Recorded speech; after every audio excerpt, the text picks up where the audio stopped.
এই যে স্লাইডটা apparel production management, আমি সংক্ষেপে দিচ্ছি। এটার ভিতরে কি কি কভার করতেছে? এটার ভিতরে হচ্ছে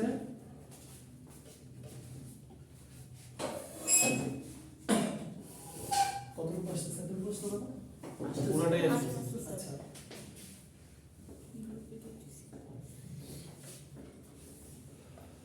swing room management, tools of planning,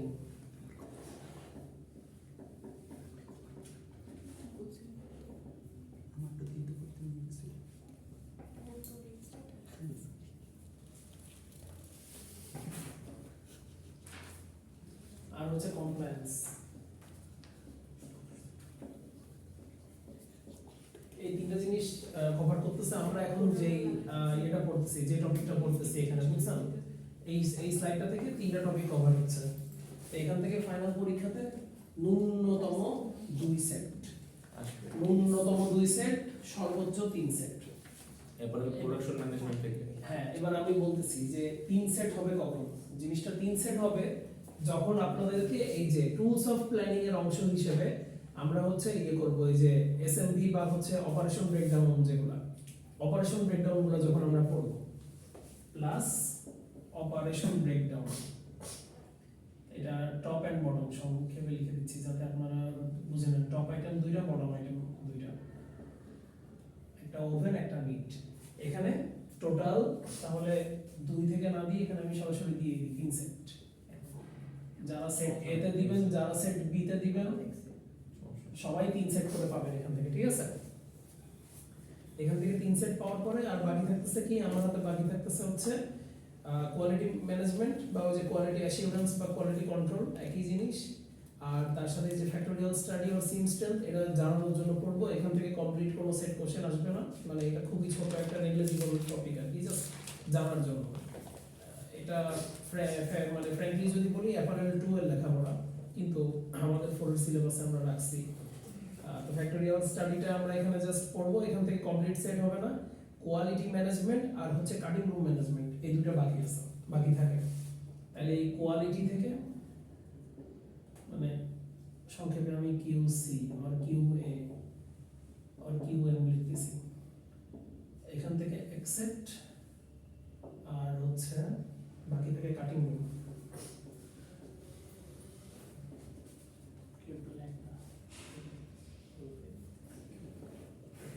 এখান থেকে অ্যাকসেপ্ট, টোটাল 5 সেট, ঠিক আছে?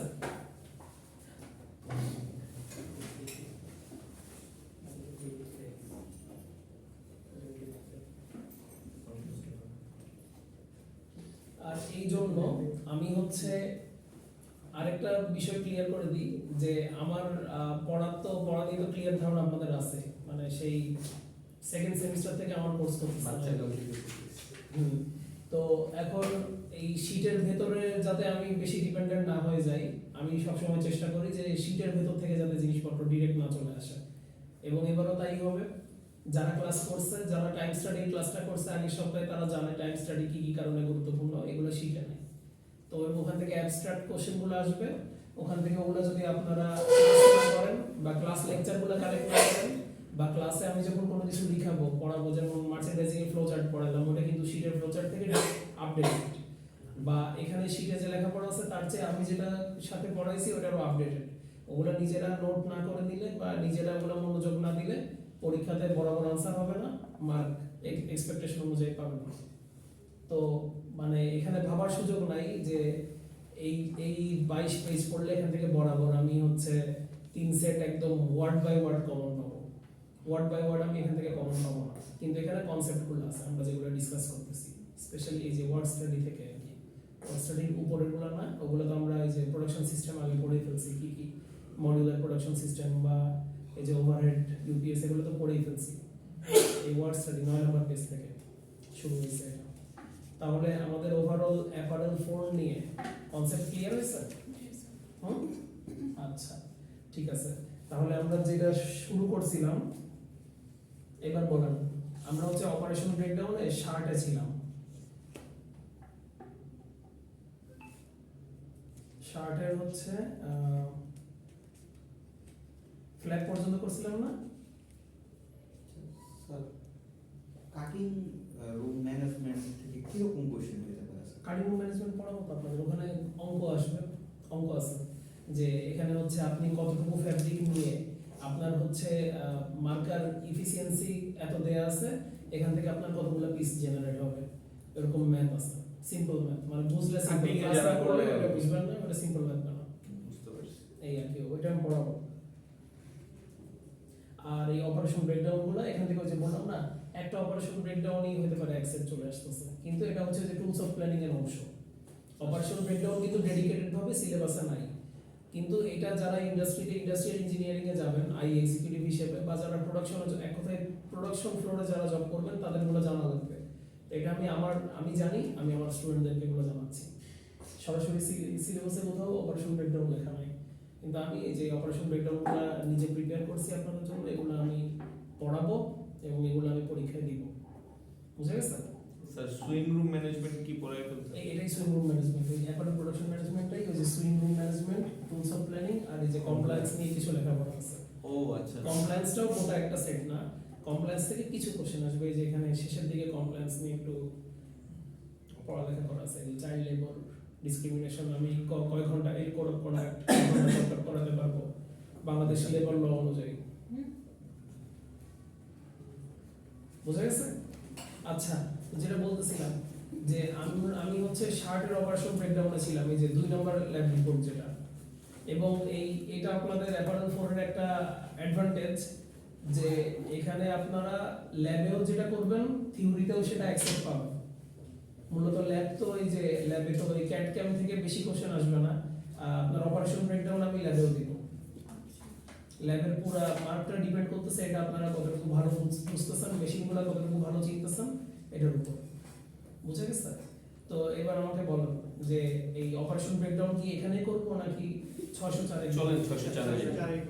তাহলে আচ্ছা, তাহলে আমরা এখানে এটা করি, এই পিরিয়ডটা, এরপর কার ক্লাস জানো? ও লাস্টের পিরিয়ড আচ্ছা, ওই ক্লাসটা তো ওইখানে তাই না? কোথায় স্যার? 601 এ মনে হয়। না, আমরা তো এখন ওই রুমে যাই। আমরা হচ্ছে 5000 ক্লাসটা হচ্ছে এখানে করো। এখানে আচ্ছা ঠিক আছে, তাহলে আমরা এই ফ্লোরে থাকি এখন। 12টা থেকে বলছে। 12টা থেকে আরেকটা আরেকটা সরি 6টা থেকে হচ্ছে রাফি স্যার। আর এটা হচ্ছে মঙ্গলবার। আজকে তো 12টা থেকে আচ্ছা হ্যাঁ 12টা বাজে হচ্ছে আজকে লাস্ট ক্লাস রাফি স্যার। তাহলে আপনারা এইটা শেষ করার পর, তাহলে আমি এখন এই রুমে যেহেতু আছি, আমরা তাহলে আর এই অপারেশন ব্রেকডাউনটা কন্টিনিউ করতেছি না, আমরা হচ্ছে এই চ্যাপ্টারটা যে টাইম স্টাডি শেষ করছিলাম, নেক্সট টপিক মোশন স্টাডিতে শুরু করব, মোশন স্টাডি কন্টিনিউ করব। আর এরপরে হ্যাঁ স্যারের ক্লাসের পরে তাহলে আমি হচ্ছে অপারেশন ব্রেকডাউন আবার শুরু করব। আইডিয়া থেকে আমাদের আমরা প্রেজেন্টেশন কখন? হ্যাঁ প্রেজেন্টেশন ওটা শেষে বলতেছি। প্রেজেন্টেশনে যে যারা আজকে আছে তাদের নিব, আর বাকিরা তো কোনো ইয়ে দেখতেছি না। স্পেশালি এখানে যারা পিকনিকে গেছে তাদের জন্য আমার পক্ষ থেকে একটা আলাদা কনসিডারেশন আছে, অন্যদের জন্য না। এই আর কি, জাস্ট একটা লেজিট কজ ছিল, কিন্তু রোহান আমার সাথে কন্ট্যাক্ট করেনি, তো রোহান ওইটা ভয়েড হয়ে যাবে, ওইটা পাবে না। আচ্ছা, তো আপনারা কি নেক্সট আড়াইটা থেকে করবেন তাই তো? ঠিক আছে, লাঞ্চের ব্রেক নিলে লাঞ্চের ব্রেকের পরে আমরা অপারেশন ব্রেকডাউন কন্টিনিউ করব। তাহলে এখন আমরা মোশন স্টাডি করি। মোশন স্টাডি করার আগে আমরা ভিডিও দেখব কয়েকটা। আমার মোবাইলে ছিল ভিডিও, একদম র ভিডিও, জাস্ট ফ্যাক্টরি থেকে নিয়ে আসা ভিডিও, কিন্তু যেহেতু মোবাইল থেকে এখন দিক দেখাতে পারতেছি না,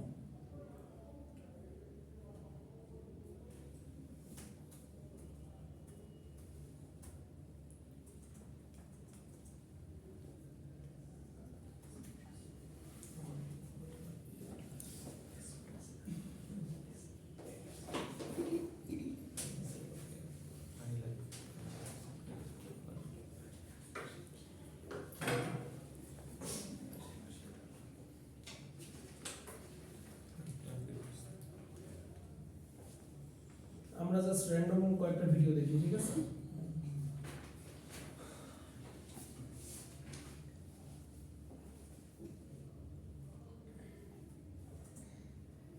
কোন জায়গায় এটা গার্মেন্টের কোন অংশ?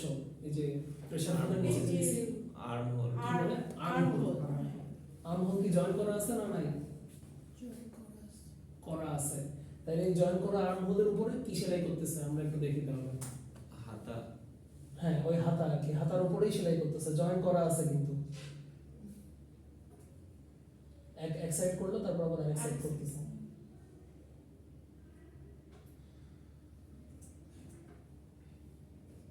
এটার নাম কি? Top spin. এটা টপ স্টিচ। ওরা ভুল লিখছে, মানে যারা লিখছে এটা আপনাদের আপলোড করার কথা, আপনারা তো এখানে বসে আছেন, আপনারা যখন ফ্যাক্টরিতে যাবেন আপনারা ঠিক বানান ঠিক করে আপলোড করবেন। আচ্ছা স্যার গার্মেন্টস ওনার স্যার টপ সিমই তো মনে হয় বলে। টপ সিম বলে, এটা তো ও আচ্ছা সিম, টপ সিম টপ স্টিচ। হ্যাঁ তারপরে এটা দেখেন ভিডিও ছাড়তে হবে করতে হবে। এই মেশিনটার নাম কি পড়াইছি না? হ্যাঁ হ্যাঁ না না ওভারলক না ওভারলকের না, ওভারলক নিচের জন্য আপনি যেটা পড়েছেন ওইটার সাইড সিম করে ওভারলকে, আর এটা হচ্ছে ওই যে শার্ট আইটেম বাকিরা যেগুলো পড়ে আছে। Feet of the arm, feet of the এখানে লম্বা এই যে বেডটা সুইং বেড যেটার উপর আমি কাপড় রেখে সেলাই করতেছি, এটা বাহুর মতো এই ফিট করা হয় যে জায়গা দিয়ে। হাতার জয়েন কি এখানে দেয়? আমরা ভিডিওটা একটু বারবার দেখি মনোযোগ দিয়ে, একটু স্লো করে দেখা যায়। রিল তো স্যার মনে হয় না যে চার ইয়ে করলে 3 ডটে চাপ দেন স্যার উপরে 3 ডট ওই যে ভিডিওতে কাটছন।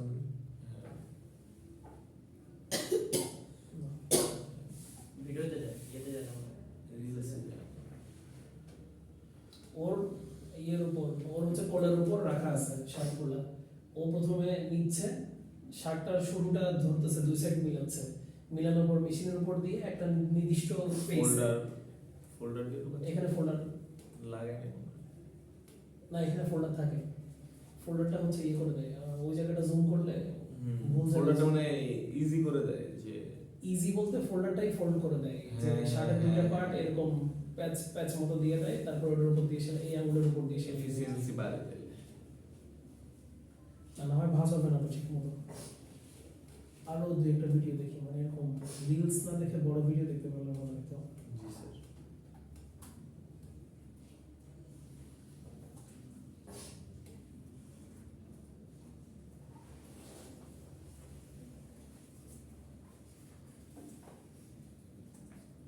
জি স্যার।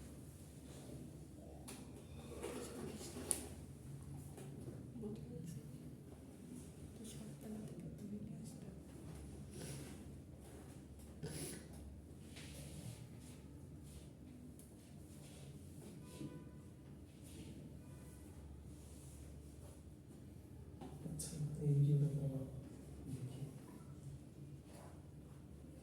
আমরা মূলত এখানে মেথড আর মোশন দেখতেছি, যে অপারেটরটা কিভাবে অপারেশনগুলো করে, যতটুকু বোঝা যায় আর কি এখান থেকে। স্যার অ্যাড ব্লকার ইউজ করেন না?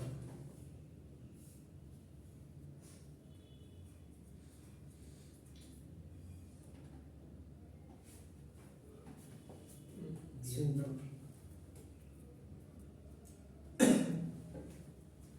এই যে প্যাটার্ন দিয়ে যদি এরকম আলাদা করে আমি একটা কি বলবো ছাঁচ বানাই রাখি, এই ছাঁচটাকে কিন্তু একটা নাম আছে, এটাকে বলে স্টিচ জিগ।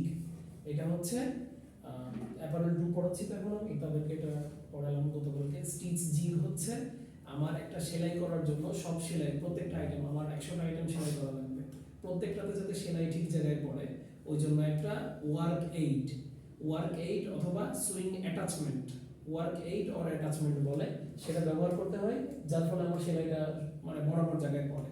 কারণ আমার হচ্ছে এখানে একটা রেডিমেড গার্মেন্টস ফ্যাক্টরিতে স্কিলড, সেমি স্কিলড, আনস্কিলড সব রকম অপারেটররাই থাকে, তো সবাই স্পেশালি যারা স্কিল তাদের তো এটা লাগেও না, তারা এটা দেয়া থাকে হয়তো ইউজ করেই না, তারা হাত দিয়ে করে ফেলে। আর যারা আনস্কিল বা সেমি স্কিল তাদের এটা থাকলে ভুল হয় না। কারণ স্যার এখানে টাইমের একটা ব্যাপার স্যাপার আছে, টাইমের ব্যাপার আছে, অ্যাকিউরেসি, কোয়ালিটির ব্যাপার আছে। এই যে কোন জায়গায় হচ্ছে সেটা এটা ফলো করবেন। এটা তো স্যার এই কলারের আউটলাইন আর কি। তারপরে হচ্ছে এই যে এটা কি, এই অপারেশনটা কি, ওভারলক। ওভারল্যাপ তো ঠিক আছে সাইড সাইম থেকে আইডা যে কি কেটে ফেলে এটা কি অপারেশন কি কলার সার্জিং সার্চিং সার্জিং সাইড কলার তো থেকে কলার কেটে ফেলে যে এই জন্য সার্জিং সার্জিং করে ফেললো বোঝা গেছে এটা এবার ফোল্ড করে দিল তাহলে আমি আর ভাঁজটা দেখবো না এটা এই যে জায়গাটা সেলাই করছে ওটা কিন্তু ভেতরে চলে গেছে ফোল্ড করলে তো ভিতরে চলে যাবে।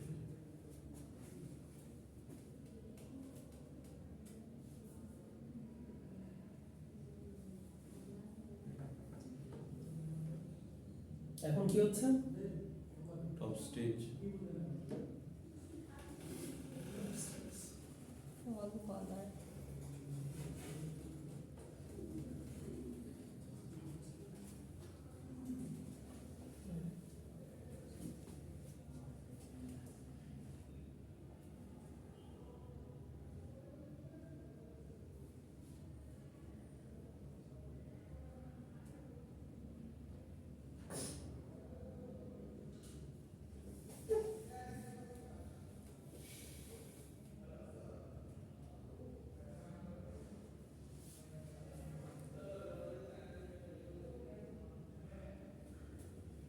এই ছাঁচগুলোকে টেমপ্লেট বলে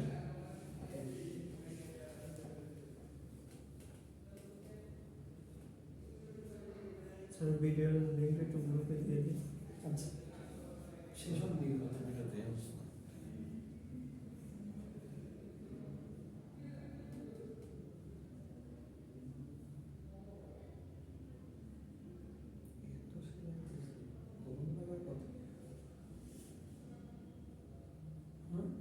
সবগুলা স্যার ফোল্ড করতেছে এগুলো তো ভেতরের দিকে যায় এগুলো আপনারা কি সামনে দেখেন নাকি এই তো স্যার অসাড়ে নাই আছে তো, আছে সবারই এতে আছে না থাকলে কলারটা এত সুন্দর করে বসে শার্ট আছে। বানাইতে সব থেকে এই জন্য কষ্ট বেশি লাগে যে এত কাজ করতে হয় এই যে লেভেলটা করবো তো আমাদের যে আমাদের কলার দিতে গেলে নাই ইয়ে আমার এটা তো 9 বাই 9 বাই প্যান্টের কাজ বেশি ওনারা এই জন্য দিতে গেলে এখানে টাকা মানে বেশি। ইয়ে টাকা বেশি এই যে দিতে স্যার এখানে তো স্যার একটা ওয়ার্কেট দেখলাম না মানে এই পাশে আর করতে আছে না ওরা কি তাহলে স্কিলড কোনটা এটার ভিতরে ওয়ার্কেট না পাইলাম না এটার ভিতর ওয়ার্কএইট হ্যাঁ স্কিল ওয়ার্কএইট দিলে তো সব জায়গাতেই চাইলে দেওয়া যায় প্রত্যেকটা জিনিসের জন্য ওয়ার্কএইট Production ওয়ার্কএইট না ওটা হচ্ছে template। Template template not necessarily ওয়ার্কএইট ওটা টেমপ্লেট ছাঁচটাকে টেমপ্লেট বলতেছে এটা সব হ্যাঁ জায়গায় মানে ওয়ার্কএইট পার্ট অফ ওয়ার্কএইট এফিসিয়েন্সি ফলো করবে প্রোডাকশন ফলো করবে সব জায়গায় ওটা দিলে এগুলো হচ্ছে quality।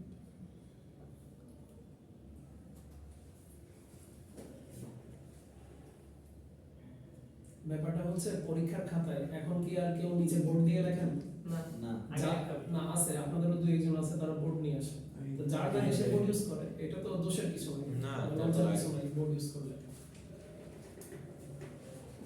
নাইকে আপনি আপনার নাইক না নাহিদ নাই এখানে 12 বছর 12 বছর না ও হচ্ছে 14 13 না 14 জন গ্রেড ট্রান্সফার 2320 14 এমনি 12 তুমি বছর 10 ক্লাস ক্লাস 10 না লাস্ট ক্লাস হ্যাঁ নাইকে ওই ওই grade না।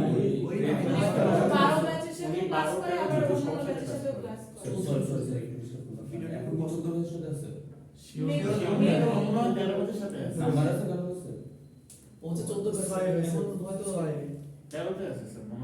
এখন কি করছে স্যার না না স্যার আপনি বলুন আমি বুঝছি কি করছে ওই ল্যাব শেষে ছুটে নাও হতে পারে গেস করে নাও বলে ক্লাস কর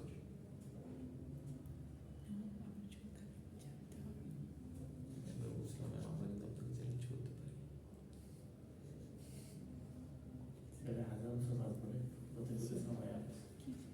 হ্যাঁ আরে বেশি স্যাম্পল পেপার এগুলো কি বুঝতেছেন মনোযোগ কই সবার হারিয়ে গেছে পিছনে যাওয়া লাগবে হঠাৎ স্যার ডিস্টার্ব হয়ে একটু গেছে পিছনে যান স্যার মাঝখান দিয়ে আসছে তো ডিস্ট্র্যাক্ট হয়ে গেছিলাম সবাই এটা পরে থেকে স্যার ওই যে কাফের এই সাইডটাতে ওরা খুব প্রফেশনাল। তাহলে স্যার প্রথমে কি স্যার কলার সেলাই করে সব জায়গায়? স্যার একটা কোয়েশ্চেন স্যার। হ্যাঁ, আসতেছে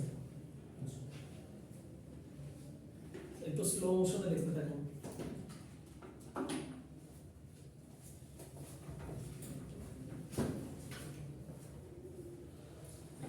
আরে হইলো কি ম্যামরে একটা কোশ্চেন জিজ্ঞাসা করতেছি, আমি প্রবলেম এমন মনে কইতে পারতাছিল কিন্তু একটু আটকে যেতেছিল কোশ্চেন বলতে ম্যাম তাহলে ম্যাম বলছিল না যে এটা অ্যাসিড ওয়াশ এটা ওই ওয়াশ, তো বলতে ম্যাম এটা অ্যাসিড ওয়াশ তাহলে এটার হ্যান্ডফিল কি অনেক স্ট্রং হবে, বা আরেকটা ছিল যে এটা কি ইভেন মানে ও এনজাইম কেন এরকম, আমি বলছি বল ম্যাম এটা কই ইভেন, এটা তো এই জায়গায় ইভেন এই জায়গায় ইভেন না, ওটা আসলে একটু এরকম ছিল আমার ওরকমই লাগতেছিল, আমি কই না কইছে, তারপরে এরপর ম্যাম বলতেছে না এই যে ইভেন ইভেন, পরে ম্যামও একটু কনফিউজড হয়ে গেছিল, আমি ওই সেন্টার একটু এরকমই ছিল, পরে বলছে ম্যাম আমরা কিন্তু এক্সাম হলে আপনাকে চ্যালেঞ্জ করে বসতে পারি, এরকম হলে আপনারা কিন্তু অ্যান্সার দিতে হবে, এটা হয়েছে। পরে ম্যাম একটু পজ খেয়ে গেছিল কিছুক্ষণ লাগে, পরে আমি বলছি ম্যাম আমি কোনো কোশ্চেন করবো না, আমি কিছু জানি না, আমি গেলাম খারাপ, এটা করে পরে আমি চলে আসছি।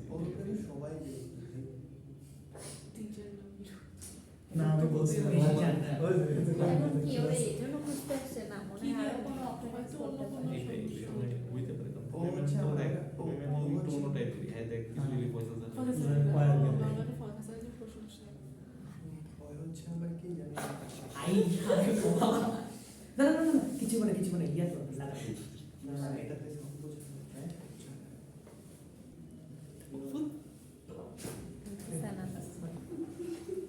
ওরা মানে এত ফাঁকি পাচ্ছে, মানে নিজেরা গসিপ করছে তখন ভিডিও বন্ধ করে না। না স্যার পজ হয়ে মানে আমরা দেখতেছিলাম যে পজ কিনা, পরে থেকে যে না পজ না, পরে টাচ কি আবার পজ হয়ে গেছে, এখন আবার চালু করে দিছি সেটা। স্যার এখন স্যার, চালু আপনি ছিল, দেখতে পারেন, স্যার, স্যার, আপনি চেক করতে পারেন স্যার। আচ্ছা না আমি চেক করবো না, আমি হচ্ছে কোশ্চেন করবো। আমি কিছু বলি না, আমি টাকা এনেছি যারা প্লাকেটের পর আমি স্লো মোশন দিয়ে চলে গেছি, প্লাকেটের পর কি অপারেশন হয়েছে? স্যার এই যে পিছে একটা লম্বা লম্বি Joint, ব্যাক সাইডে sir, জয়েন্ট sir. টাইপের কিছু একটা হচ্ছে, ওটাই কোয়েশ্চেন টপ স্টিচ দিছে পিছনের যে শার্টের না কাছে। প্লাকেটের পরেই পিছনের অপারেশন হয়নি, অন্য অপারেশন হয়েছে।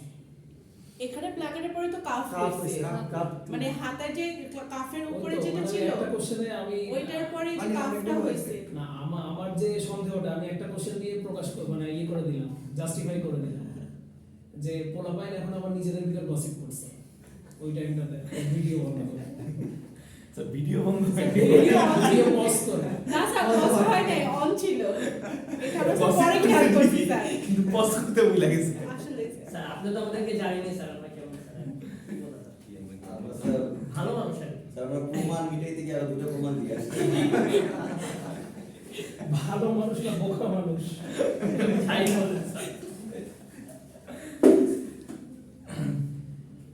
মানে কারণ কি তাহলে না দেখাই কারণ ইন্টারেস্ট নাই স্যার দেখার ইন্টারেস্ট আছে স্যার, কিন্তু এখন মাইন্ড মাথায় অন্যদিকে একটু মানে ঘুরে গেছিল। অন্য জিনিস বেশি ইন্টারেস্টিং না লাগছে এখন চলে গেছে। স্যার ওটা আবার চলে চলে গেছে।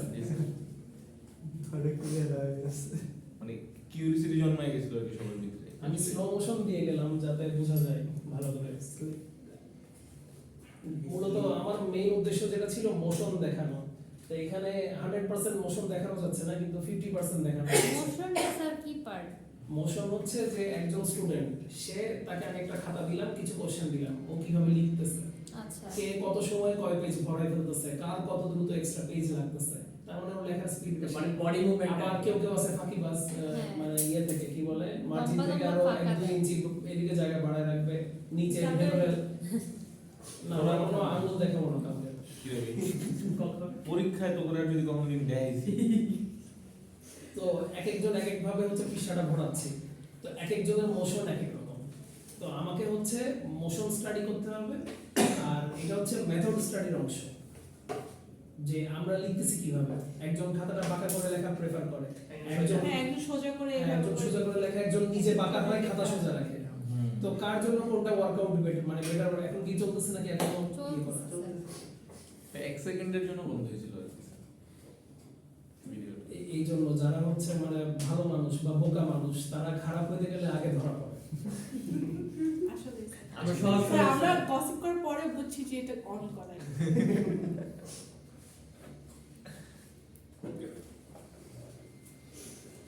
যা বলছস। আমি ডিস্ট্রাক্টেড হয়ে যাচ্ছি। সাই থাক থাক।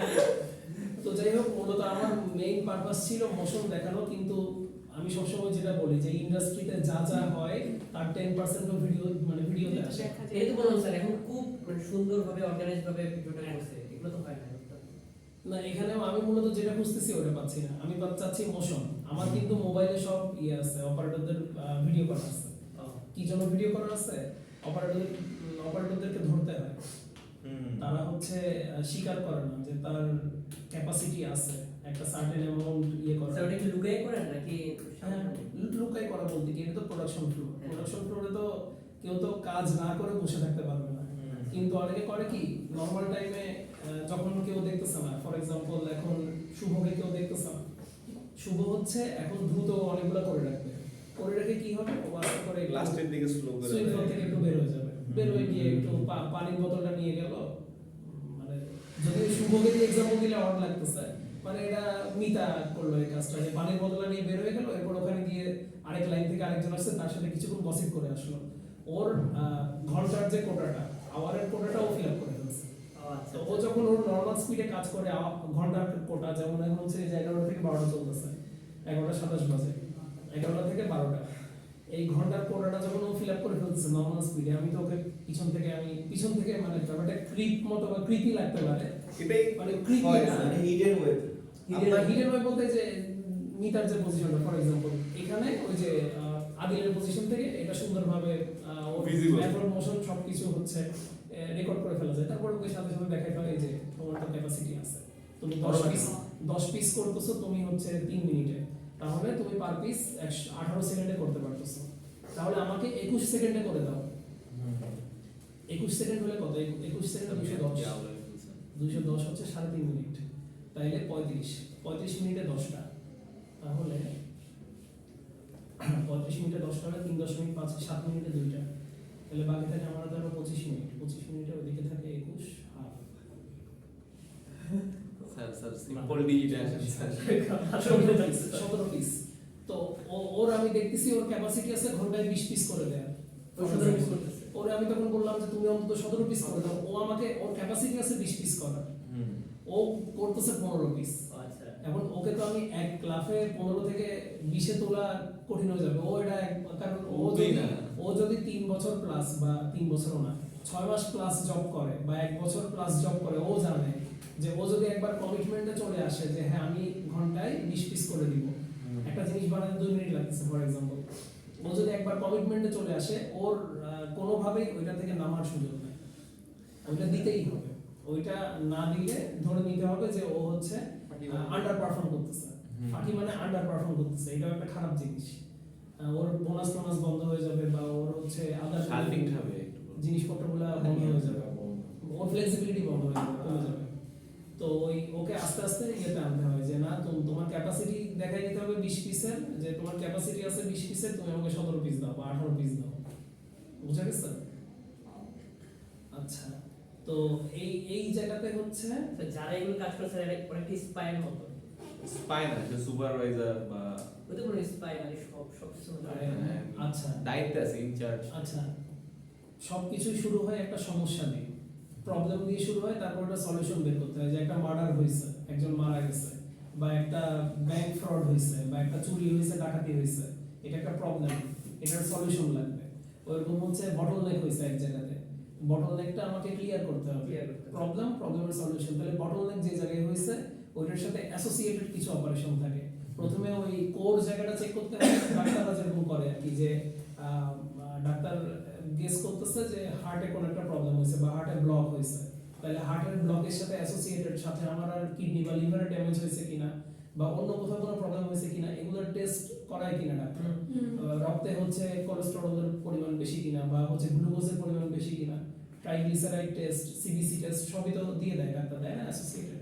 তো ওইরকম করেই প্রবলেমের সলিউশন, মানে এটা স্পাই মতো কথাটা ঠিক আছে আর কি, যে আমার একটা প্রবলেম আসছে, প্রবলেমের সলিউশন আমাকে যেভাবে করতে হবে। মাঝে মাঝে সরাসরি কথা বলে প্রবলেমের সলিউশন করা যায়, মাঝে মাঝে স্বীকার করবে না। ও যখন নিজে 1 বছর থাকবে, ওর তো একটা সার্ভাইভাল ইনস্টিংক্ট আছে যে এখানে আমাকে টিকে থাকতে হলে আমাকে এইভাবে যুদ্ধ করে টিকে থাকতে হবে, বা আমাকে যে যেটা বলবে ওটার সাথে সাথে মেনে নেওয়া যাবে না, যে আমাকেও ফাইট দিতে হবে যে না আমি আসলে এর চেয়ে বেশি দিতে পারবো না। কারণ একবার যদি আমি রাজি হই, তারপরে একদিন আমার জ্বর আসছে বা আমার গা ব্যথা করতেছে, আমার খারাপ লাগতেছে, ওই দিনও আমার কাছ থেকে আমাকে কিন্তু 20 পিস দিতেই হবে। কারণ আমি না দিলে, আমি যদি 20 মানে আমি একবার 20 পিসে কমিটমেন্ট করে ফেলছি, ওইভাবে আমার টার্গেট সেট হয়ে গেছে। আমি যদি 20 পিস না দিই তাহলে আমার কি হবে, ওই দিন ইয়ে হবে, টার্গেট অ্যাচিভ হবে না, টার্গেট ফিল আপ হবে না, বটলনেক হবে, সব জায়গায় কম হবে। কারণ তো ওই প্রবলেমও হয়, এটা একটা কমন ঘটনা। কারণ এগুলো তো মেশিন না, এরা হচ্ছে মানুষ। তো প্রবলেমগুলোর সলিউশন তখন আইকে বা প্রোডাকশন এক্সিকিউটিভকে বের করতে হয়। ওগুলো পরের কথা, মানে আপনারা এখনো অত ওই পর্যায়ে যান নাই। যেমন আমার ফ্রাইডে ব্যাচের স্টুডেন্টরা আমার সাথে একদম সরাসরি ডিসকাস করতেছিল যে তাদের লাইনে কোন কোন প্রবলেম ফেস করে, এগুলোর সলিউশন চাচ্ছিল। ওদেরকে আমি পার্টিকুলার জিনিসগুলো বলে দিছি। তো এই প্রবলেমের সলিউশনগুলো ফাইন্ড আউট করে সলিউশন দিতে হয় কিভাবে, মেথড স্টাডির মাধ্যমে। আর ওই মেথড স্টাডির একটা অংশ কি, মোশন স্টাডি। আমরা কি মেথড স্টাডি, মোশন স্টাডির বেসিকটা বুঝতেছি নাকি বুঝতেছি না? বুঝতে পারছি স্যার। আর মেথড কি, এবার একটা কাজ করার অনেক রকম মেথড আছে। এই এক্সাম্পলগুলো কি আমি দিছি আগে, যে বনানীতে ইউনিভার্সিটি অফ স্কলার্সে আসার 3-4টা রাস্তা আছে, এক্সাম্পল দিছি না? এগুলো হচ্ছে ডিফারেন্ট মেথড। তো এই ডিফারেন্ট মেথডগুলো নিয়ে তারপরে আমার নিজের হচ্ছে ডিফারেন্ট কমিউট আছে, বাস আছে, ভার্সিটির বাস আছে, নর্মাল লোকাল ট্রান্সপোর্ট আছে, ফ্রেন্ডের বাইক আছে, বা হচ্ছে উবার আছে। তো এগুলো নিয়ে সবগুলো আমি জাজ করে টাকা, সময়, তারপরে হচ্ছে আমার কনভিনিয়েন্স, আমার কম্প্যাটেবিলিটি, যে আমি কতটুকু কম্প্যাটেবল ফিল করতেছি। অনেকে আছে বাইকে কমফোর্টেবল না, তারা হচ্ছে সিএনজি তে কমফোর্টেবল। আবার অনেকে আছে বাইকে কমফোর্টেবল, তারা বাসে কমফোর্টেবল না। সব কিছু কেস স্টাডি করে এক একজনের জন্য এক এক মেথড, এক একজনের জন্য এক এক মোশন ওয়ার্কআউট করে, মানে তার বেনিফিট, তার কাছে ওটা সুবিধাজনক লাগে। তো তাকে ওই প্রসেসটা ফলো করতে হবে, এই আর কি। তো আমরা এখন মূলত মেথড স্টাডি পড়বো। তো আর অপারেশন ব্রেকডাউনটা ওই যে আড়াইটায় পড়বো ভাবছিলাম। তো আমরা এই ভিডিওতে মেথডও দেখতেছি, অপারেশন ব্রেকডাউনও দেখতেছি।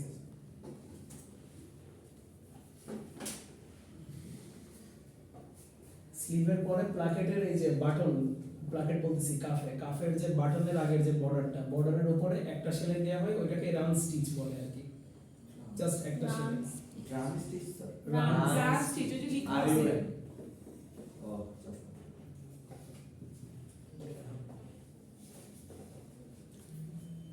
সাউন্ড লাগবে নাকি সাউন্ড না স্যার, না স্যার, সাউন্ড স্যার শোনা যাচ্ছে। স্টিচ ফ্রন্টে, শার্টের ফ্রন্টে শার্টের টপ স্টিচ, ফ্রন্ট ব্ল্যাক। মেশিনগুলোর সাথে নাম দিল।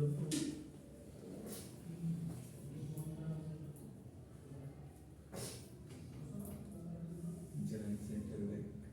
এই স্যার এটার কথা বলছিলাম স্যার, পিছনে কি জানি সেলাই দেয়। ওই তো একটা জিনিস একটু বড় সেলাই চোখে পড়ছে মনে আছে, এর আগে ছোট ছোট দুটো জিনিস মনে নেই, ছুটে গেছে। এটা তো ওভারলক দিল না স্যার, ওভারলকের পরে এখন তো স্যার এই সেলাইটা কি, সে পেছনে যে সেলাইটা দিল? এই তো আমি এখন এটাই কোশ্চেন করতেছিলাম। জাকারিয়া একটু সামনের দিকে ঝুঁকানো, ওর কি পিছনে এই ভ্যাকসিনটা আছে? না স্যার, ওইটা আছে। তাহলে আমার গার্মেন্ট ভেদে থাকে। এখন আপনারা যেটা ভিডিওতে দেখতেছেন যে গার্মেন্টটার ওইটা আছে, কিন্তু আপনাদের ফ্রেন্ড যারা শার্ট পরে আছেন ইনক্লুডিং মি, স্যার এটা সাইডের নিচে কোথায় আছে তো স্যার ব্যাক দুই পাশে যেটা থাকে, দুই পাশেই তো থাকে এটা। না হাই আরে আর্ম হোল না, মানে এই যে এই আছে stitch আছে আছে আমি তো হাতে পেয়েছি। আচ্ছা সামনে একদম সেন্টার ব্যাক, ওটা হচ্ছে না স্যার সেন্টারে নাই। এই যে এখানে এখানে এক জায়গায় থাকে। না স্যার এই যে স্যার এই যে হ্যাঁ, এবার এইটা কি, এটা কিন্তু এই সেলাই স্যার জুবাইরের স্যার, এখানে জুবাইরের এখানে এখানে শোল্ডারের আছে। পাশে। জোবাইরের এই জায়গায় আছে তাই তো? হ্যাঁ, হ্যাঁ আসতে হবে না, জোবাইরটা বুঝতে পারছি, জোবাইরটা উপরে আছে, জাকারিয়াটা নিচে আছে। না স্যার, ওর নাই এটা। এই যে ওর ওইটা নাই, ওর ডিফারেন্ট আছে, কিন্তু দুইটা সেলাই সেম সেলাই। কি সেলাই আমি বলতেছি, ওর পিছনে দেখো, ওই দুজনের সাথে কি আছে আমি বলতেছি। ওটা কাপড়টা ভাঁজ করা।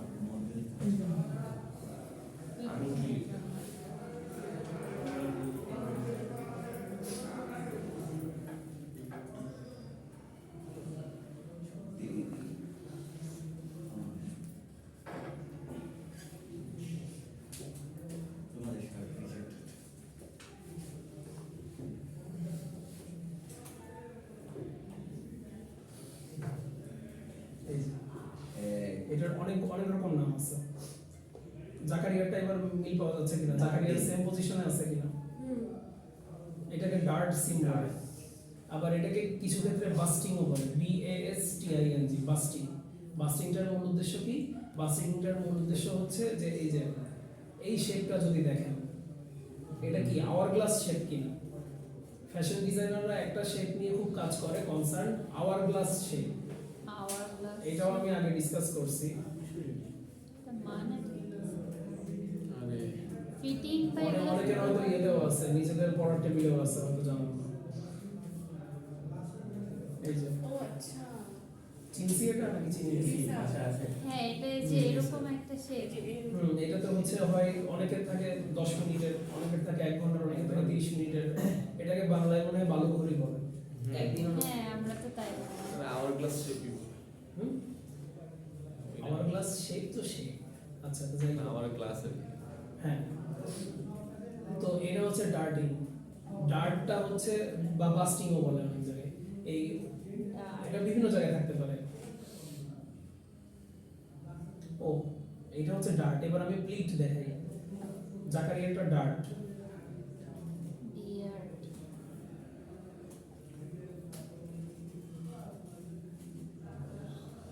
এই জোবারেরটা হচ্ছে প্লিট, হ্যাঁ। কুচি কুচি কুচি আর কি। হ্যাঁ,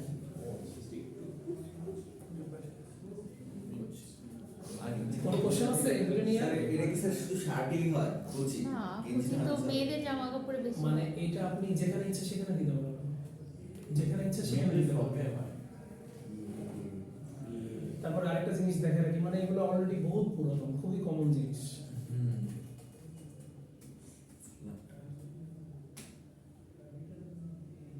হ্যাঁ, খালি মেয়ে আমি।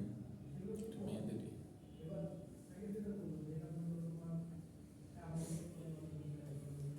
শুধু একটা স্লিভের টুকরার ছবি আমি ইয়েকে দেখাইছিলাম 14 ব্যাচকে। এগুলো ডাউনলোড না করে রাখলে পরে খুঁজে পাওয়া যাবে। Flutter sleeve.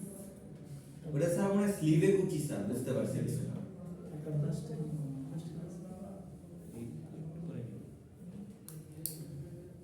স্যার সকল কুচি কি স্যার প্লিটিং বলে? সকল কুচি না, হ্যাঁ, প্লিট। সব ধরনের কুচি কি স্যার প্লিটিং বলে? একটা নির্দিষ্ট অপারেশন, হচ্ছে ছবি ওরা একটা নির্দিষ্ট জায়গায় আমার হচ্ছে এই যে হেমের সাথে ব্যাক পার্ট যেখানে যাচ্ছে। হ্যাঁ। হ্যাঁ, ছবি রয়েছে। ফ্লাটার স্লিপটা কি? এই যে মানে এটাও কিন্তু কুচি এক রকমের, কিন্তু এই কুচিটা কিরকম আসলে আজকে যারা পড়ে আসছেন তাদের কারোর ড্রেসে নাই। না। গতকালকে 14 ব্যাচের স্টুডেন্টের ড্রেসে না, ডিপ্লোমাতে কার কাছে ছিল যেন। ফ্লাটার স্লিপটা হচ্ছে বোরখার শেষে দেখা যাবে যে কাপড়টা ভাঁজ দিয়ে দিয়ে কাফের সাথে অ্যাটাচ করে দেওয়া হয়েছে। ওইটা হচ্ছে অফ রিভার্স ফ্লাটার। আর এমনি ফ্লাটারটা কি? এটা হচ্ছে স্লিপ গিয়ে মানে একদিক দিয়েও যাচ্ছে, মানে ব্যাপারটা বুঝতে পারিনি মনে হয়।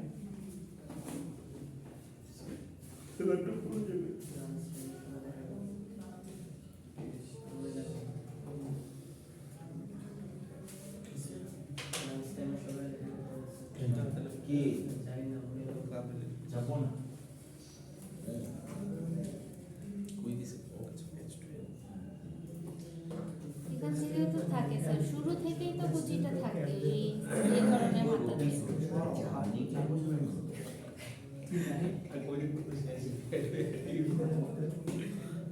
মনে হয় মনে ট্রিট দিয়ে অস্ট্রেলিয়া চলে যাবে।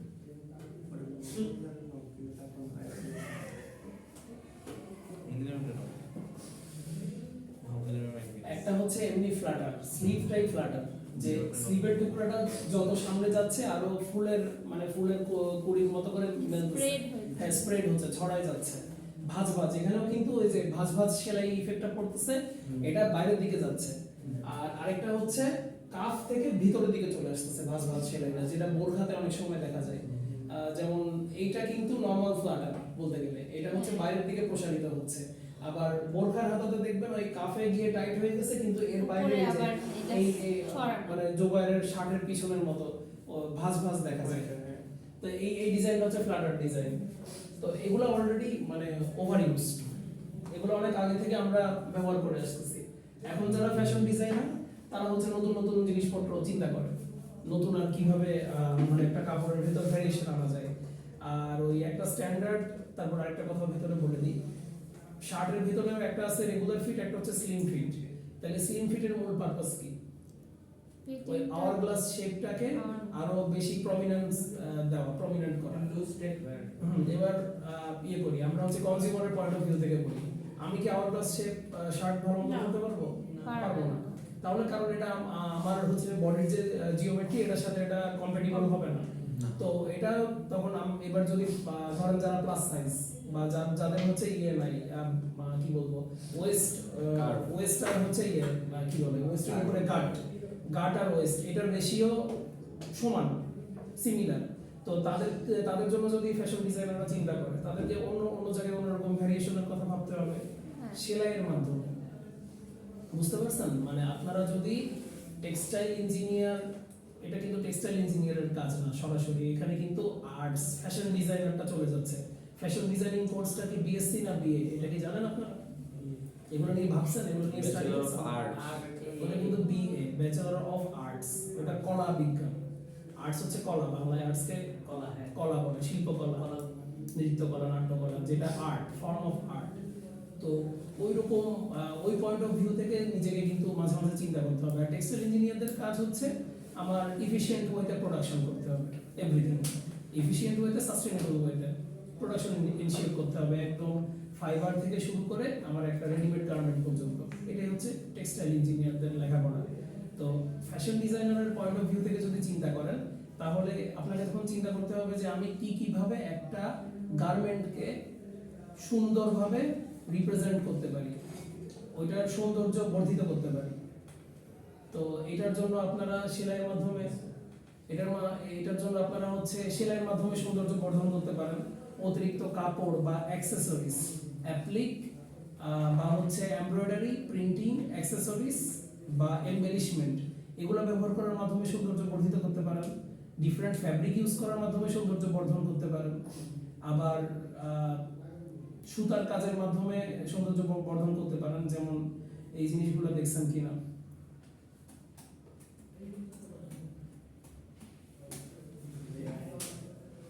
এটার নাম শুনছেন?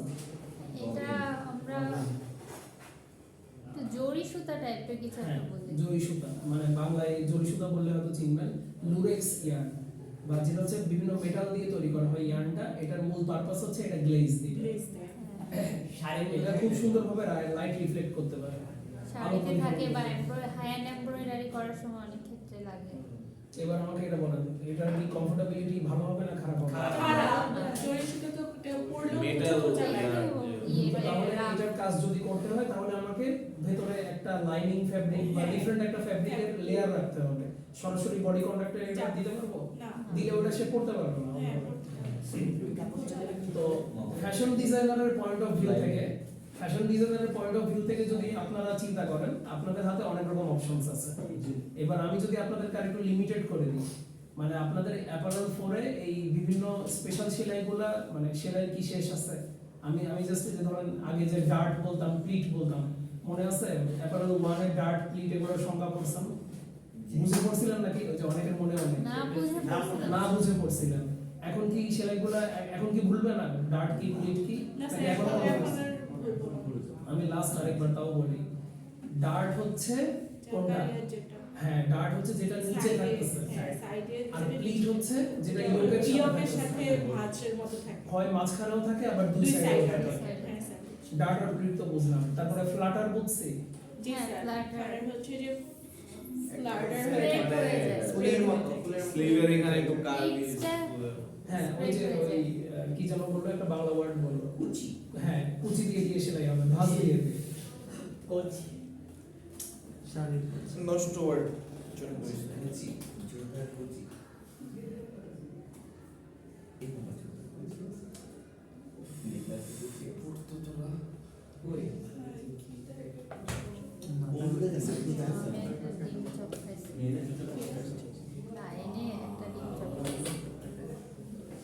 That's my word. শিশু বিশেষজ্ঞ। তারপরে যে এইটা আমি এনভেলপ স্লিপের কথা বলছি আগে। এটা স্যার আগে বলছিলেন। বলছেন।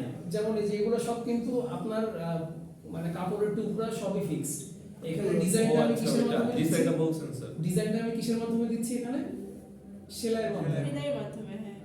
কাপড় তো একদম ফিক্সড গোল হয়ে আসছে। তো এগুলা চিন্তা করার জন্যই মানে এই জন্য ইঞ্জিনিয়ার। হ্যাঁ বিএসসি, হ্যাঁ এই চিন্তাটা করতে পারার অ্যাবিলিটি নিজের ভিতরে আনতে হবে। কারণ ফ্লোরে অলরেডি মানুষজন আছে, ফ্লোর ইঞ্জিনিয়ার, একজন অপারেটর যে সে কিন্তু ওই পার্টিকুলার মেশিনটা আপনাদের চেয়ে ভালো বোঝে, আমাদের চেয়েও ভালো বোঝে।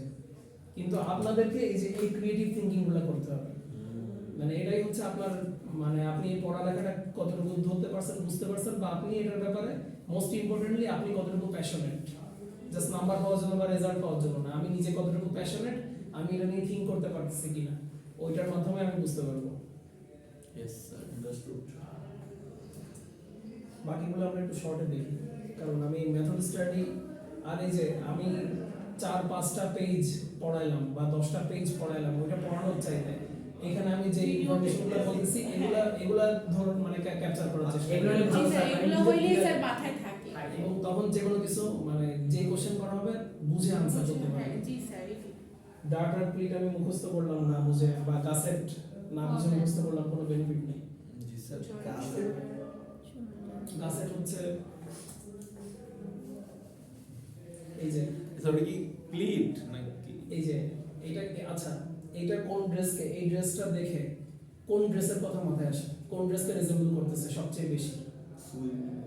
Sweet dress. না। বেসিক কোন ড্রেস? এই যে আমি দুটো আইটেম লিখছিলাম, টপ বটম। টপ। হ্যাঁ, টপের ভিতরে কোন টপ আইটেমকে সবচেয়ে বেশি রিজেম্বল করতেছে এটা? কোশ্চেনটা স্যার বুঝছি। স্যার কোশ্চেনটা বুঝিনি স্যার এটাই। এই যে সুইমস্যুট যে আনসারটা আসছে এটা কিন্তু মানে নো আনসারস আর ব্যাড আনসারস। যখন আমরা নিজেরা ইয়ে করতেছি, ব্রেইনস্টর্মিং করতেছি, আপনাদের থিঙ্কিংটা প্রকাশ পায়। আপনারা হচ্ছে কোন পয়েন্ট অফ ভিউ থেকে চিন্তা করতেছেন। এখন নিজেদেরকে অ্যাপারেল ইঞ্জিনিয়ার বা প্রোডাকশন ইঞ্জিনিয়ার বা industrial engineer, industrial and production ইঞ্জিনিয়ারের পয়েন্ট অফ ভিউ থেকে চিন্তা করেন। এই আইটেমটা আপনাদেরকে এখন বানাইতে দেওয়া হবে বা বানায় বলা হবে যে এটা কিভাবে বানাবে, এটা জিজ্ঞেস করবো। তো শুরুতেই আমাকে তো এটা ট্রান্সলেট করতে হবে, মানে ট্রান্সলেটর বাংলা কি জানো? অনুবাদ করতে হবে। তো এটাকে গার্মেন্টস ম্যানুফ্যাকচারিং এর ভাষায় অনুবাদ করতে হবে। তাইলে এই ড্রেসটা আপনার সবচেয়ে বেশি রিজেম্বল করতেছে কোন ড্রেসের সাথে? টপ তো আমরা কনফার্ম হইলাম, এটা নিট না ওভেন? নিট। তাইলে নিট টপ, দুইটা ক্লু পেয়ে গেলাম। তাহলে নিট আর টপ সবচেয়ে কমন আইটেম কোনটা? হুডি। মাথায় এটা আসছে, টি-শার্ট। এটা টি-শার্টকে রিজেম্বল করতেছে কিনা? টি-শার্ট, হ্যাঁ টি-শার্ট। এখনো দেখতে পারতেছেন না? টি-শার্ট। খালি নিচে কাটা এই মাত্র।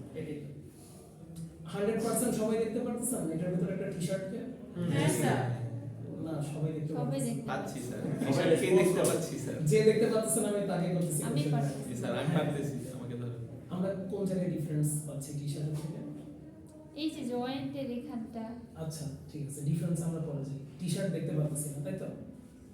আমরা কি শার্ট দেখতে পাচ্ছি? না, শার্টও দেখতে পাচ্ছি না। আমরা কি ট্রাউজার দেখতে পাচ্ছি? না, ফুল স্লিভ। বেসিক টি-শার্ট বেসিকটা চিন্তা করো। শার্টের নিচে কেমন থাকে? এটা কি সেন্ডুলেটি আচ্ছা, ওই অন্য কোনো ইয়ের সাথে যাবে না, টি-শার্টের সাথে ফুল স্লিভ টি-শার্ট যেরকম হয় সেরকম। ফুল স্লিভ টি-শার্ট, ওকে। আমি আচ্ছা, ফুল স্লিভ আর হাফ স্লিভ কি খুব বেশি তফাৎ? না, জাস্ট কাপড়টা বেশি। আমার সেলাই আর সেলাইটা একটু লম্বা, আর কিছু হাতা এই যে এতটুকু দুই সাইডে সেলাইটা লম্বা, আর কাফটা আলাদা দিতে হয়। তাছাড়া কি খুব বেশি তফাৎ? না, তাহলে আমি হাফ স্লিভও যদি কল্পনা করি, বাকিটা টি-শার্টের সাথে যাচ্ছে কিনা? যাচ্ছে। কোন কোন জায়গায় যাচ্ছে না? যেমন হচ্ছে টি-শার্ট, এই যে এই উপরের যে জয়েন্ট Envelope এটা sleeve। থাকে না, এনভেলপ স্লিভ আর আর টি-শার্টে তো হাফ। নিচে ওটা খোলা থাকে, ওটা হ্যাঁ, নিচে- বটমটা এক্সটেনশন, হ্যাঁ, বটমটা ডিফারেন্ট। টি-শার্টটা হচ্ছে নিচে খোলা থাকে। আর এটা হচ্ছে হ্যাঁ, সিস্টেম মানে আছে, button up করে বাটন দেওয়া আছে। সিস্টেম আছে। ওকে, এই যে আমরা এইভাবে আইডেন্টিফাই করলাম, মানে অ্যানালাইসিস করতেছি গার্মেন্টটাকে। তাহলে আমার মিল পাচ্ছি না কোন জায়গায়? Full sleeve, half sleeve, normal টি-শার্টের সাথে। তারপর আমার হচ্ছে যে শোল্ডার জয়েন এবং স্লিভ অ্যাটাচ, এইটা একটু অন্যরকম লাগতেছে দেখে, মাথা ঘুরে যাচ্ছে। আর নিচে এখানে অতিরিক্ত এক্সটেনশন আছে। তাহলে আমি নরমাল টি-শার্টের অপারেশনের ভেতরে জাস্ট এই জায়গাগুলোতে শোল্ডার জয়েন্ট, স্লিভ অ্যাটাচ, আর এই ফ্যাব্রিক কাটিং এ গিয়ে স্লিভ, ফুল হাফ স্লিভের জায়গায় ফুল স্লিভ কাটিং, আর নিচের এই জায়গাটায় বটম হেমিং, তারপরে হচ্ছে বটমের এই ফ্যাব্রিক কাটিং এ গিয়ে বটমের জায়গায় অতিরিক্ত ফ্যাব্রিক কাটা লাগবে, তারপরে এই বটম হেমিং করা লাগবে। যে হেমিং মানে কি, এখানে আমি ডিফারেন্ট একটা ফ্যাব্রিক জোড়া লাগাচ্ছি। জোড়া লাগাচ্ছি। এটা কি সেম ফ্যাব্রিক? না আদি না ডিফারেন্ট ফ্যাব্রিক, আর নিচে তিনটা স্ন্যাপ বাটন অ্যাটাচ করা লাগতেছে। এই অপারেশনগুলো ডিফারেন্ট আমার ওই নরমাল টি শার্ট থেকে। এগুলো যখন আমি আইডেন্টিফাই করে ফেললাম, তখন কি আমি এটার অপারেশন ব্রেকডাউন করতে পারবো কিনা? এই অপারেশন ব্রেকডাউন কি? অপারেশন ব্রেকডাউন হচ্ছে যে এটা বানাইতে কতগুলো মেশিন লাগবে, কতজন মানুষ লাগবে, কত সময় লাগবে, ম্যান মেশিন ম্যাটেরিয়াল, পারবো কিনা? হ্যাঁ সব বের করতে হবে। আচ্ছা, এটাই গেছে স্যার। তারপর আস্তে আস্তে আমি সময় আর টাকা, ওই যে এরপরে দুটো যে মানে ফ্যাক্টর মানি এন্ড টাইম, এই দুটো বের করে ফেলতে পারবো।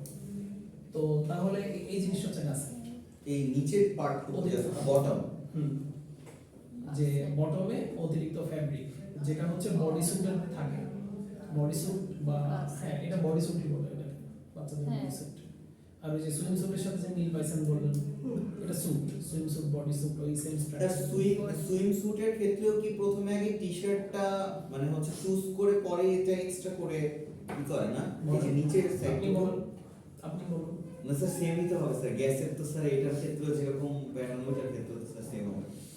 আমরা দেখি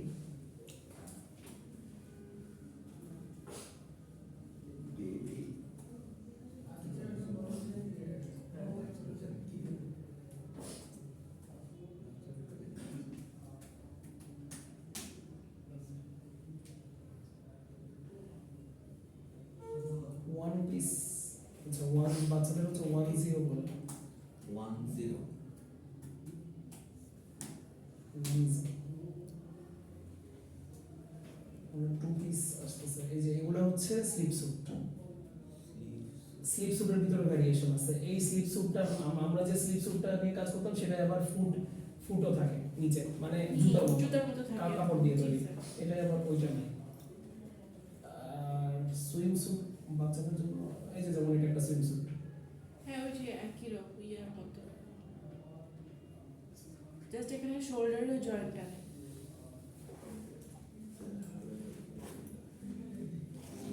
এইটার অতিরিক্ত ফ্যাব্রিক বাদে আমার কি রিজেম্বল করতেছে, কোন গার্মেন্ট পার্ট রিজেম্বল করতেছে? টি-শার্ট তাহলে আমি টি শার্টের অপারেশন ব্রেকডাউন, টি শার্টে যে মেশিনগুলো লাগতেছে, টি শার্টে যে ম্যান পাওয়ার লাগতেছে, মানে যে সিঙ্গেল নিডল লজিস্টিক চালায় যে অপারেটর, সে তো সিঙ্গেল নিডল লজিস্টিকের অন্য গার্মেন্ট বানাতে দিলেও পারবে না? যে আগে বানাচ্ছিল টি শার্ট, এখন ওকে আমি এই আইটেমটা দিব, পারবে কিনা? পারবে। তাহলে ম্যান মেশিন ম্যাটেরিয়াল আমি ওই একটা টি শার্টের অপারেশন ব্রেকডাউন থেকে বের করতে পারবো কিনা? আজকে যেটা আমি মানে মূল যে লেসনটা দেওয়ার চেষ্টা করলাম, এটা কি বোঝা গেছে আজকে? জি স্যার। জি স্যার। এবং আমরা যখন চারটা অপারেশন ব্রেকডাউন ভালো মতো বুঝে পড়ব, তখন আমরা যে কোনো গার্মেন্টের অপারেশন ব্রেকডাউন করতে পারবো। এবার আমি আরেকটা গার্মেন্ট করি,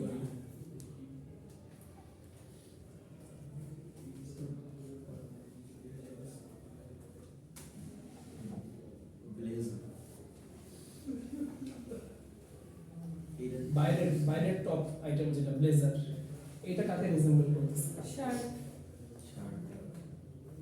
এই যে তখন আমাদের কাছে প্রত্যেকটা কোশ্চেনের আনসার থাকবে, ইজি হয়ে যাবে। আচ্ছা এখানে আমি ডিফারেন্স পাচ্ছি কোন জায়গায়? কলার কোন প্লাকেট? সামনে শার্টে তো সামনে প্লাকেট থাকে, এখানে তো হ্যাঁ, এখানে প্লাকেট নাই তো। কলার এন্ড প্লাকেট, আচ্ছা ঠিক আছে, collar and placket. Plate sir. Then sir পকেটেরও ভ্যারিয়েশন আছে, কজ তারপরে তারপরে স্যার শোল্ডার। ওই প্লাকেট, প্লেট না, কোনটা বলতে যাচ্ছে? মাঝখানটা প্লাকেট, এটাকে প্লেট প্লাকেট বলে। এটা প্লাকেট বলে, শার্টের প্লাকেট। তারপর স্যার ওই যে কাফ নাই, কাফ নাই, স্লিভ কাফ নাই, এখানে তো নাই ও আচ্ছা আচ্ছা, হ্যাঁ কাফ নাই। তারপর কাফ না আছে, না থাকা এটা ভালো জিনিস। এখানে শেপটা আর অনেক স্যার ব্লেজারের শোল্ডারে একটু মানে শোল্ডারের লাইন ইয়াটা থাকে, মানে একটু ফোম শক্ত থাকে, ইয়ক বাট থাকে না, শার্টে ইয়ক থাকে প্যাডিং থাকে, শোল্ডার প্যাডিং, হ্যাঁ হ্যাঁ জি শোল্ডার স্যার, প্যাড থাকে। শোল্ডার প্যাড থাকে। তারপরে তারপরে একটা জিনিস, আমরা ওই যে শার্টকে ব্লেজারে কাট থাকে না, কোনটার হচ্ছে ব্যাক সাইডের নিচে দিয়ে ভালো মতো কাট থাকে, দুইটা বা একটা থাকে। পিছনে চলে মাঝখানে থাকে আর এলবি সাইডে থাকে। তারপরে হচ্ছে এটার ইয়ক থাকে না, থাকে এগুলো তাহলে এক্সামে আসবে স্যার। এরকম থাকে? এই তো হ্যাঁ এসে যে টপ সেট ওই স্যার এটা মাঝখানে ফ্রন্ট ব্যাক দুইটাই আছে ব্যাক সুবিধা। এটা মাঝখানে হ্যাঁ স্যার এটারও কাট আছে ইয়োগ নাই ইয়োগ নাই বাট কিন্তু এখানে আবার আমরা কি দেখতেছি আরেকটা ওই যে কি আছে centre back centre back bags যেটা আবার এখানে যে কয়জন আছে কারো শার্ট নাই সেন্ট্রাল ব্যাক সেন্টার শার্টিং। তাহলে আমরা কি বেসটা ধরতে পারতেছি জি, কি না স্যার। অ্যাপারেল ফরেন জি Yes, স্যার। আমরা যে কোনো গার্মেন্ট দেখে প্রথমে আমরা বেসিকে চলে যাব বেসিক সূত্রতে যে এটা কি আমার বেসিক শার্ট না বেসিক টি শার্ট, এটা কি আমার ট্রাউজার নাকি প্যান্ট, কোনটাকে রিজেম্বল করতেছে। তারপরে আমরা আস্তে আস্তে ওটার অপারেশন ব্রেকডাউন নিজেরা করতে পারবো। আমরা শার্টটা বানাবো না হুম?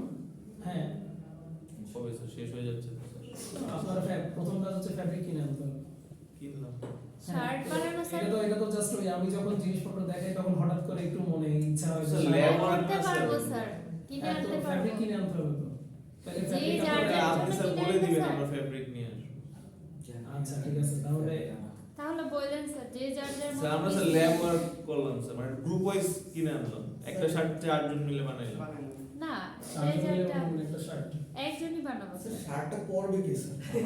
এই শার্ট বানানোর বা ড্রেস বানানোর যে ল্যাব কোর্স ওইটাতে তো কেউ এনলিস্ট করলেন না, ফ্যাশন ডিজাইনিং কোর্স যেটা। ও আচ্ছা জাকারিয়া কি ফ্যাশন ডিজাইন করছে না শার্ট বানানো যেটা ওটা ড্রেস মেকিং ওটা ফ্যাশন ডিজাইন।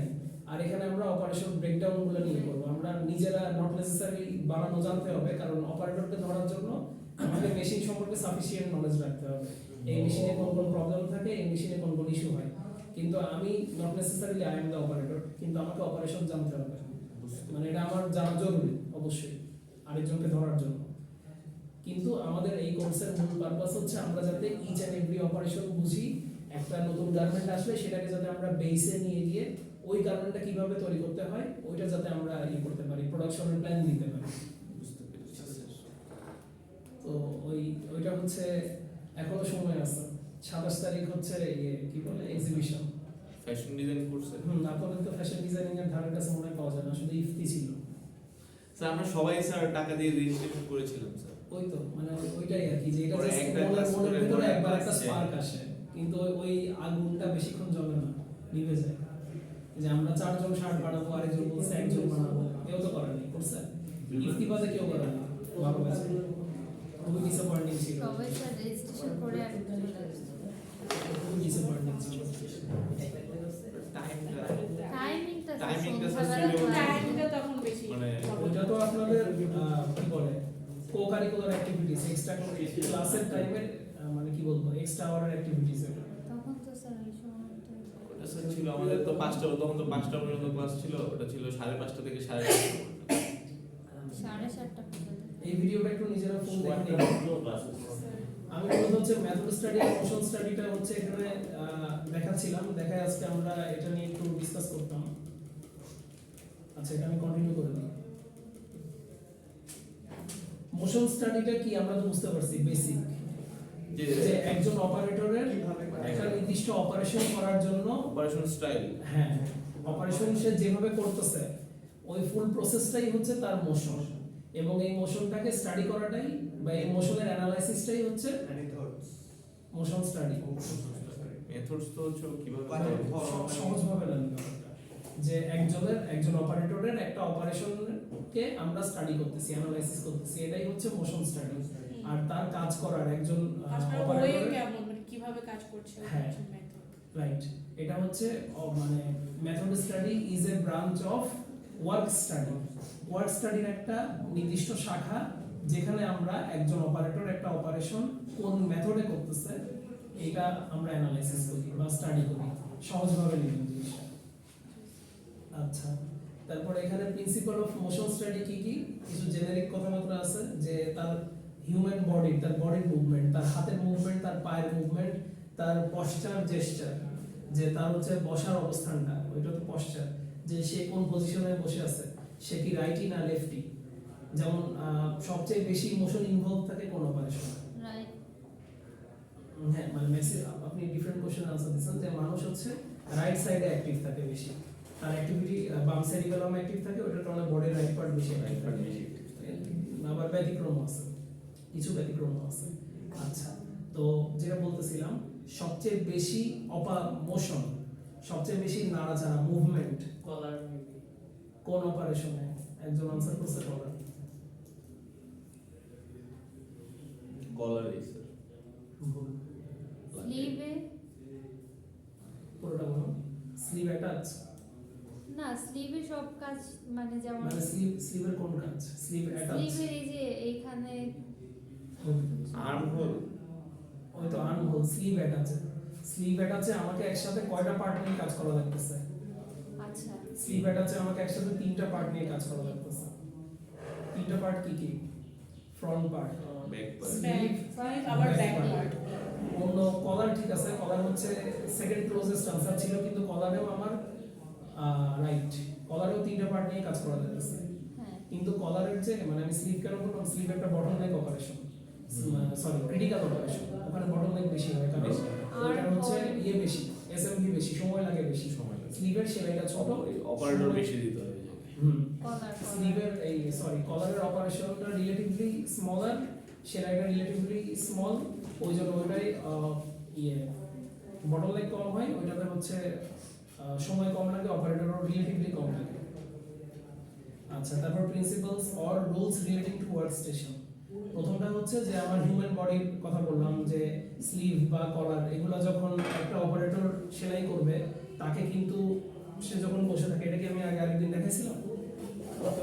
আমি দেখাইছি দেখাইছিলেন স্যার যে রাইট সাইডে লেফট সাইডে অন্য ক্লাসে, আমি মনে হয় মেথড স্টাডি, মোশন স্টাডি দেখাইছিলাম, মনে আছে? ওটা তো আসতেছে না, তাই না? অর্ধেক একটু করে। সমস্যা নেই, আমার কথাটা আপনারা শুনে মাথা নেন। দেখা ওর দুই ধাই ইউজ করে মাঝে মাঝে, ওর হচ্ছে রাইট সাইড লেফট সাইড, ওর ফুল ওয়ার্ক স্টেশনটা এবং ওর নিজের বডিটা, ওর ইয়েটা পশ্চারটা, পশ্চার হচ্ছে আমরা যে বসে আছি, আমাদের যে আকৃতিটা তৈরি হচ্ছে, এটা পশ্চার। তো এগুলো সবকিছু ইউটিলাইজ করা লাগে। যে আমার হচ্ছে যারা রাইটি, তারা রাইট স্লিভে এমন কিছু রাখে যেটা তার বেশি মুভমেন্ট করা লাগবে, আর যারা মানে ওই আউটপুট হয়ে যাওয়ার পরে আমি লেফট সাইডে দিয়ে দিলাম বা আমি লেফটের সামনে দিয়ে দিলাম, আর যারা লেফটি তারা লেফট সাইড থেকে অ্যাকচুয়াল কাজটা করবে, করে তারপর আউটপুটটা তারা রাইটে দিয়ে দিবে, ওরকম করবে। তো সেকেন্ড পয়েন্টটা ছিল ওয়ার্ক স্টেশন নিয়ে। এবার আমার ওয়ার্ক স্টেশনে কাজ করার জন্য ওয়ার্ক স্টেশন, এবার আপনারা বর্তমানে যেভাবে বসে আছেন, মানে আপনাদের সিটিং অ্যারেঞ্জমেন্ট যেটা, বা পরীক্ষার হলে যেভাবে মাঝে মাঝে বসেন, ওখানে কি হাত পা ভালো মতো ছোড়া যায়, স্পেস পাওয়া যায়? এটা কিন্তু খুবই একটা রং ওয়ার্ক স্টেশনের লেআউট বা ডিজাইন। আমার অন্তত নিজের যে হাতের যে সেমি সার্কেল বা হাফ সার্কেল, কথাটা বুঝে গেছে? এতটুকু পরিমাণ এরিয়া প্রত্যেকজন ওয়ার্কারের জন্য, এতটুকু এরিয়া ওয়ার্ক স্টেশন বরাদ্দ রাখতে হবে। মানে স্যার, এটা তো মোটামুটি থাকে না স্যার স্যার 2 ফিট। ফ্যাক্টরিতে। ফ্যাক্টরিতে থাকে, 2 ফিট তো থাকতে হবে। মানে ফ্যাক্টরিতে ওই যে যারা নিজেরা এগুলো নিয়ে স্টাডি করে, ওয়ার্ক স্টাডি করে, মেথড স্টাডি, মোশন স্টাডি করে, ওরা জায়গা করে ফেলে। আমি প্রয়োজনে 2টা মেশিন কম বসাবো, আমি টার্গেট একটু কম দিব। জায়গা দেয় ফ্যাক্টরিতে দেয়, এটা ম্যাক্সিমাম এফিসিয়েন্সি বের করার জন্য স্পেসটা রাখি, ওরা একটু গ্যাপে গ্যাপে রাখে, এবং স্পেশালি যে ফ্যাক্টরিগুলোতে অডিট হয় নিয়মিত, মানে সাবকন্ট্রাক্ট ফ্যাক্টরি না, যেগুলোতে অডিট হয়, যেগুলোতে হচ্ছে বায়ার ভিজিট করতে আসে, বা বাইং হাউসের রিপ্রেজেন্টেটিভরা, এফসিএ ফ্যাক্টরি সার্টিফাইড অডিটররা ভিজিট করতে আসে, ওই ফ্যাক্টরিগুলোতে হচ্ছে এই জিনিসপত্রগুলো আগে মেইনটেইন করে। হ্যাঁ, দিয়ে থাকে। তারপর ওয়ার্ক স্টেশনের পরে কি টুলস এন্ড ইকুইপমেন্টস। আমার হচ্ছে এই যে ক্লিপার, যেটা এই যে আমার সিম কাটতেছি, সিম রিপার, তারপরে আমার হচ্ছে যে ক্লিপার বা কাটার, এগুলা যদি ভোতা থাকে, এগুলা দিয়ে কি ঠিকমতো কাজ করা যাবে? আমার টুলস গুলো সবসময় আপ টু মার্ক থাকতে হবে। আমার নিডেল, সুইং মেশিনের নিডেল ভোতা হয়ে গেলে ওইটা দিয়ে কি ইয়ে করা যাবে? অপারেটর নিজে যখন এসে কমপ্লেন করবে, মেকানিক এসে বা টেকনিক্যাল টিমের মেম্বার এসে ওইটা রিপ্লেস করে দিবে। এই জিনিসগুলো আমার ঠিক রাখতে হবে। গুডস ট্রান্সপোর্টেশন, এটা অনেক আগে অনেক ক্ষেত্রে এটা ইয়ে হইতো, ইগনোর করা হতো, যে গুডস ট্রান্সপোর্টেশন কি, ওরা একবারে সেলাই করবে, তারপর আমরা একসাথে একটা বড় স্তূপ নিয়ে যাব। কিন্তু পরে দেখলো কি, এরকম করতে গেলে আমার গার্মেন্টের নতুন কিছু মাইনর ডিফেক্টও সৃষ্টি হয়ে যায়। মাইনর ডিফেক্ট কি?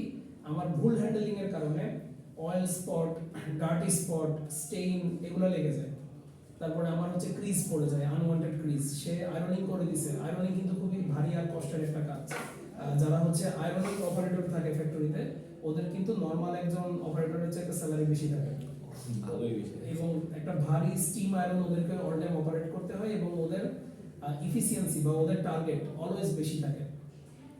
পুরো সুইং ফ্লোর থেকে 4-5জন অপারেটর মিলে ঘন্টায় 600 পিস দিচ্ছে, ঠিক আছে? খুবই ছোট গার্মেন্ট ঘন্টায় 600 পিস দিচ্ছে, বা বড় টাইপের গার্মেন্ট ঘন্টায় ধরেন 100 পিস দিচ্ছে। ওকে কিন্তু 1 ঘন্টাতে ওই 100 পিস আয়রন করে সামনে দেওয়া লাগে। তো এই মানে সবকিছু মিলে পুরো ট্রানজিশনটা স্মুথ করার জন্য এই গুডস ট্রান্সপোর্টেশনটা সলিড থাকতে হয়। গুডস ট্রান্সপোর্টেশনটা আরো ফ্রিকোয়েন্টলি করা লাগে। গুডস ট্রান্সপোর্টেশনটাকে আমরা বুঝতেছি? গুডস মানে তো স্যার দ্রব্য, প্রোডাক্ট। হুম? গুডস মানে তো আমার প্রোডাক্ট। হ্যাঁ হ্যাঁ গুডস ট্রান্সপোর্টেশন, প্রোডাক্ট ট্রান্সপোর্ট মানে জিনিসপাতিগুলা সামনের দিকে যাওয়া, এটাই না? হুম। আচ্ছা স্যার কি রুমে ক্লাস নেই? না স্যার পিছনে পিছনে 15 তে নেই। ও, আমরা একটু আচ্ছা এটা ক্লোজ করে দাও স্যার।